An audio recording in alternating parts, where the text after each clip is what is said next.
여행 좀 다녀봤다는 사람치고 오사카는 안 가본 사람 찾기가 더 힘들 정도로 인기가 많은 여행지죠. 관광 명소는 물론이고 수많은 맛집과 일본 하면 빠질 수 없는 쇼핑, 그리고 같이 여행하기 좋은 교토, 나라, 고베 같은 근교 도시까지. 오사카만큼 즐길 거리가 다채로운 여행지도 없는 것 같아요. 그래서 오사카는 여행 계획을 잘만 세우고 가면 오사카만의 매력에 푹 빠져서 올 수도 있지만, 반대로 어설프게 알아보고 가면 사진 한 장 찍기 어려울 정도로 많은 관광객들과 복잡한 교통, 그리고 관광객들만 잔뜩 줄 서 있는 맛집들로 인해 몸과 마음이 지치는 실망스러운 여행지가 될 수도 있는 곳이라고 생각해요. 저희도 이번 오사카 여행은 정말 많은 시간을 들여서 준비했는데 너무 행복한 여행을 했고 오사카의 매력에 푹 빠져서 돌아왔어요. 그래서 오사카 여행 가는 친한 친구에게 알려준다는 생각으로 여행 전 궁금했던 것들과 실제로 여행하면서 좋았던 점들, 또 아쉬웠던 점들을 최대한 상세하고 솔직하게 알려드리려고 해요. 끝까지 보시면 여행 준비하는데 도움되는 정보들이 분명히 있을 거라고 생각해요. 그럼 바로 시작해볼게요. 오사카 여행 계획을 세울 때는 가장 먼저 오사카가 어떻게 생겼고 지역별로 꼭 가보고 싶은 곳이 어떤 곳이 있는지 미리 파악해 놓는 게 좋아요. 오사카에서 관광객이 갈 만한 곳은 크게 우메다, 남바, 덴노지, 세 구역 정도로 나눌 수 있어요. 먼저 오사카역과 우메다역을 중심으로 교통의 요충지인 우메다는 대형 백화점과 쇼핑몰이 정말 많이 몰려있고 도시적인 분위기에 깔끔하고 세련된 카페나 음식점들이 많아서 백화점에서 브랜드 쇼핑을 좋아하는 사람들이나 잘 정돈된 일본 대도심의 느낌을 좋아하는 사람들에게 잘 맞는 곳이에요. 또 교통의 요충지인 만큼 여행 일정 중 교토, 고베 등으로 이동하려는 계획이 있는 사람들에겐 꼭 들리게 되는 곳이기도 해요. 반면 쇼핑에 관심이 없거나 근처 도시로 이동할 계획이 없는 사람들에겐 우메다는 마치 한국의 강남역이나 삼성역처럼 수많은 회사원들로 가득한 복잡하고 현대적인 분위기로 다소 매력적이지 않을 수 있는 곳이라고 생각해요. 다음으로 오사카의 중심에 있는 남바, 신사이바시는 우리가 상상하는 오사카 여행의 이미지가 그대로 모여있는 동네예요. 오사카 하면 떠오르는 상징적인 글리코산과 화려한 간판, 수많은 음식점과 길거리 음식, 우메다만큼은 아니지만 쇼핑하기 좋은 백화점과 브랜드 로드샵들, 그리고 관광객, 현지인, 호객이 빽빽하게 섞여 있어서 아, 나 오사카 왔구나 하는 느낌이 제일 강한 곳이라고 생각해요. 그래서 조금은 정신없지만 활기찬 가장 오사카스러운 분위기에서 맛있는 음식 실컷 먹고 낮에는 길거리에서 이것저것 구경하면서 쇼핑도 하다가 밤에는 이자카야 투어도 하는 여행을 좋아하는 사람들에게 잘 맞는 곳이에요. 반면 정신없고 복잡한 여행을 좋아하지 않는 사람들에겐 매력적이지 않은 곳일 수 있다고 생각해요. 다음으로 현지 로컬 분위기를 제대로 느낄 수 있는 덴노지 신세카이는 일본의 전통스러움과 트렌디함이 공존하는 곳으로 저렴한 현지 맛집부터 스텐카쿠, 하루카스 300 같은 관광명소까지 일본이라는 이미지를 느끼기에 다른 지역들보다 여행지로서 더 매력적인 부분이 많은 동네라고 생각해요. 그래서 우메다 같은 대도시의 느낌이나 남바 같은 관광지의 복잡함보다 일본 로컬의 느낌을 제대로 느끼는 여행을 좋아하는 분들에게 잘 맞는 여행지예요. 다만 화려하고 관광객 가득한 남바와는 달리 밤 늦은 시간엔 인적이 드문 곳들이 있기 때문에 안전에 주의가 필요한 곳이라고 생각해요. 이제 오사카가 어떻게 생겼는지 알았으니까 오사카에 가볼 만한 곳이 어떤 곳이 있는지 알아보고 그중 내 여행 스타일에 맞는 관광지를 골라서 여행 계획을 짜면 돼요. 오사카에서 대표적으로 많이 가는 곳이 유니버셜 스튜디오 재팬, 오사카성, 공중정원 전망대, 도톤보리, 해파이브, 하루카스 300 전망대, 스텐카쿠, 덴노지 동물원 등이 있는데 가볼 만한 곳이 워낙 많아서 여행 기간이 아주 길지 않다면 수많은 관광 명소들 중 꼭 가보고 싶은 곳과 해보고 싶은 몇 가지를 선택하는 게 중요하다고 생각해요. 그래서 저희는 이번 여행에서는 오사카의 랜드마크인 오사카성, 도톤보리 리버크루즈, 오사카의 전경을 한눈에 볼 수 있는 하루카스 300 전망대를 다녀왔는데 세 곳 모두 오사카의 매력을 온전히 느낄 수 있어서 아직까지 기억에 많이 남아있는 것 같아요. 특히 쾌활한 분위기 속에서 남바의 화려한 모습을 바라보며 글리코산과 이렇게 가깝게 기념 촬영도 할 수 있었던 도톤보리 리버크루즈는 오사카 여행 중 가장 기억에 많이 남기도 하고 기대했던 것보다도 훨씬 좋았어서 오사카 여행은 처음인데 도무지 뭘 해야 될지 모르겠다 하는 분이라면 개인적으로 도톤보리 리버크루즈는 꼭 추천해주고 싶어요.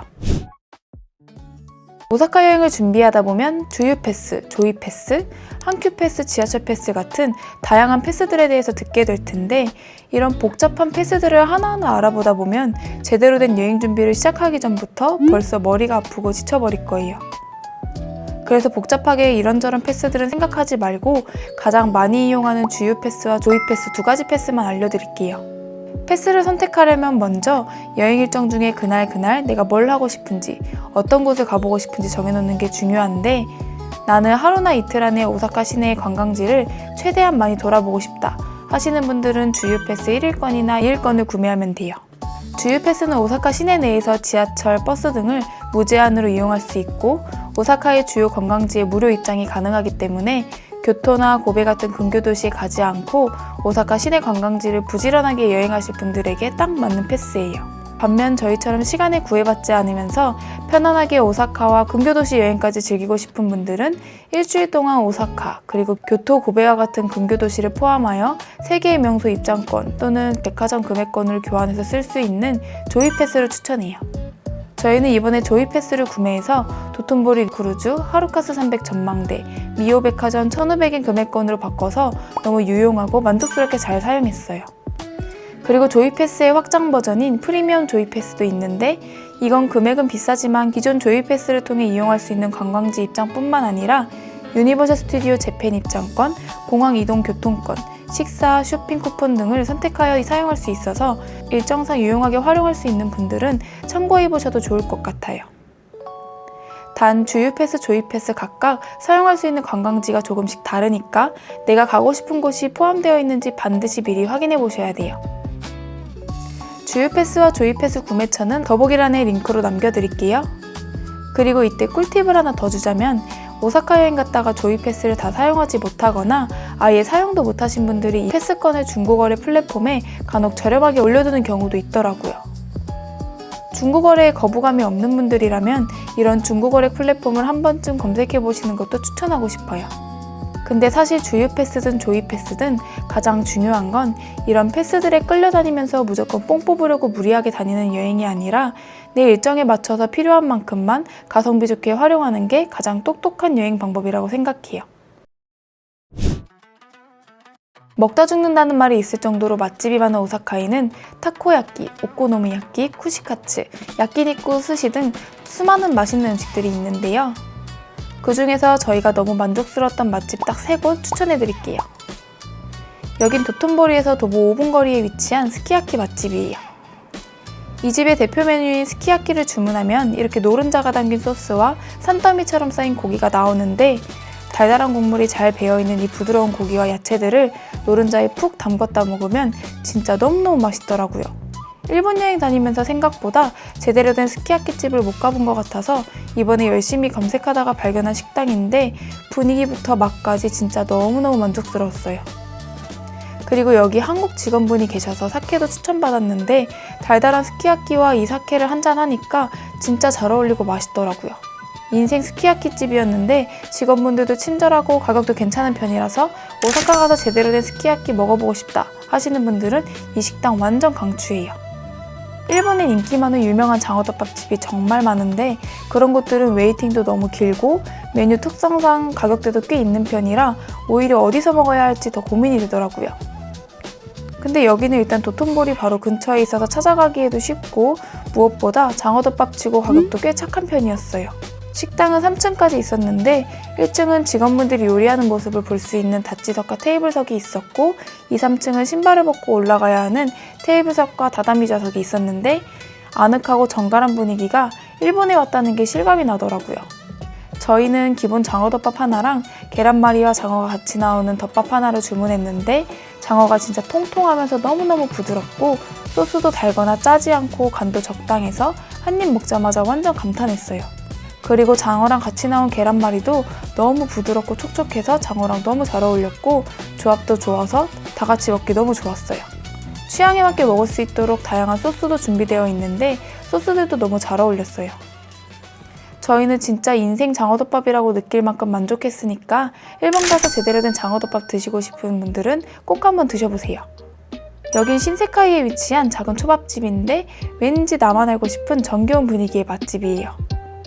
여긴 무려 45년 동안 식당을 운영해오신 할아버지 할머니가 직접 요리도 하시고 서빙도 해주시는 마치 시골 할머니집 같은 분위기의 식당인데 SNS에서 유명한 화려한 초밥집들과 비교해도 전혀 뒤지지 않는 숨겨진 맛집이에요. 저희는 여기서 장어 반마리와 초밥 세트를 주문했는데 장어는 1,500엔, 약 15,000원, 초밥 세트는 1,000엔, 약 10,000원 정도로 가격이 정말 미쳤어요. 가격이 믿기지 않을 만큼 초밥 퀄리티도 너무 좋았고 장어 역시 너무 부드럽고 소스가 잘 어울려서 너무 맛있더라고요. 무엇보다 사장님 부부가 일본어 하나 할 줄 모르는 저희에게 친절하게 응대해 주셔서 너무 정겹고 따뜻함이 많이 느껴졌던 곳이었어요. 중간에 이렇게 직접 노래도 불러주시는 깜짝 서비스까지 있으니까 일본 여행 와서 정겨움이 물씬 느껴지는 따뜻한 식당 찾고 계신다면 이 초밥집 완전 강추예요. 아, 그리고 이 식당은 현금만 받으니까 가실 분들은 현금 준비하셔서 가야 해요. 오사카 간사이 공항은 인천공항처럼 제1터미널과 제2터미널이 나뉘어져 있는데 제주항공, 피치항공, 스프링에어라인 이 3개의 항공사는 제2터미널로 도착하고 그 외 대부분의 항공사는 모두 제1터미널로 도착해요. 간사이 공항에서 오사카 시내까지 이동하는 방법은 대표적으로 라피드 특급 열차, 공항 급행 열차, 공항 리무진 버스 이렇게 3가지가 있어요. 먼저 라피드 특급 열차는 전 좌석이 지정석이라서 입국 심사 후 무거운 짐을 끌고 서서 갈 걱정 없이 편안하게 앉아서 약 35분 정도 만에 시내까지 이동할 수 있다는 게 큰 장점이에요. 하지만 요금이 1,380엔으로 비싼 편이고 배차 간격이 30분이라 열차를 한 번 놓치면 꽤 오래 기다려야 한다는 게 단점이에요. 다음으로 공항 급행 열차는 일반 지하철처럼 생긴 전철인데 가격은 편도 970엔으로 저렴한 편이고 배차 간격도 짧아서 수시로 운행된다는 장점이 있어요. 하지만 약 50분 정도 소요되고 좌석이 보장되어 있지 않아 자리가 없는 경우엔 서서 가야 할 수도 있다는 단점이 있어요. 마지막으로 공항 리무진 버스는 짐칸이 따로 있어서 짐이 많으신 분들이 타기 좋고 특히 제2터미널로 도착하시는 분들은 제1터미널로 이동할 필요 없이 바로 버스를 타고 시내로 갈 수 있다는 장점이 있어요. 또 오사카 시내 주요 호텔 근처까지 한 번에 이동할 수 있어서 숙소까지 편하게 가기에도 좋아요. 하지만 교통 상황에 따라 50분에서 1시간 정도까지 소요될 수 있고 요금도 1,800엔으로 가장 비싼 편이에요. 그래서 저희는 이번에 사전 예약 없이 입국 심사 후 시간에 맞춰 바로 탈 수 있는 열차를 현장에서 표를 구매해서 탔는데 굳이 라피트를 미리 예약해서 긴 시간 기다리는 것보단 시간 맞춰 오는 열차를 타고 빠르게 이동하는 게 훨씬 효율적이라는 생각이 들더라고요. 그리고 제주항공이나 피치항공을 이용하시는 분들은 굳이 1터미널로 이동해서 열차를 탈 필요 없이 제2터미널에서 바로 리무진 버스를 타고 시내까지 이동하시는 걸 추천해요. 또 여행 중 이동할 때는 일본 교통에 대해서 잘 모르겠고 그때그때마다 현금 준비하는 것도 번거롭다고 느껴지시는 분들은 그냥 이코카 카드 하나 발급받아서 필요한 금액만큼 충전해서 다니시는 걸 추천해요. 저희도 이것저것 복잡하게 생각하기 싫어서 지하철역에서 보증금 500엔이 포함된 이코카 카드 한 장씩 발급받은 후 필요한 만큼 충전해서 오사카와 교토를 열심히 돌아다녔는데 복잡한 일본 대중교통을 편하게 다닐 수 있을 뿐만 아니라 편의점이나 자판기에서도 쓸 수 있어서 유용하게 사용한 것 같아요. 일본은 아직까지 현금만 받는 식당이나 가게가 꽤 많은 편이에요. 특히 길거리 음식이 유명한 오사카에서는 타코야끼 하나 사 먹을 때도 현금만 받는 곳이 많기 때문에 미리 환전을 해두시거나 트래블로그 같은 카드로 수수료 없는 ATM에서 미리 현금을 뽑아 여행 다닐 때 챙겨 다니는 걸 추천해요. 환전에 대해 팁을 하나 드리자면 요즘 대부분 트래블로그 같은 수수료 없는 카드를 많이 이용하시는데 이런 카드를 많이 사용해보지 않았거나 이것저것 신경 쓰는 걸 별로 좋아하지 않는 분들이라면 현금을 미리 환전해가는 것도 좋은 방법이라고 생각해요. 막상 여행지 가서 현금을 뽑으려고 하면 수수료 없는 ATM 찾는 것도 일이고 수수료 없는 ATM이라고 해서 인출해봤는데 적지 않게 수수료가 붙어있는 경험 해보신 분들 꽤 많으실 거예요. 여행을 많이 다니다 보니까 여행지에서 돈 뽑으려고 ATM 찾아다니면서 시간 쓰고 신경 쓰는 게 이게 맞나 싶을 때가 종종 있더라고요. 물론 장단점이 있으니까 이건 본인 성향에 맞춰서 선택하시면 될 것 같아요.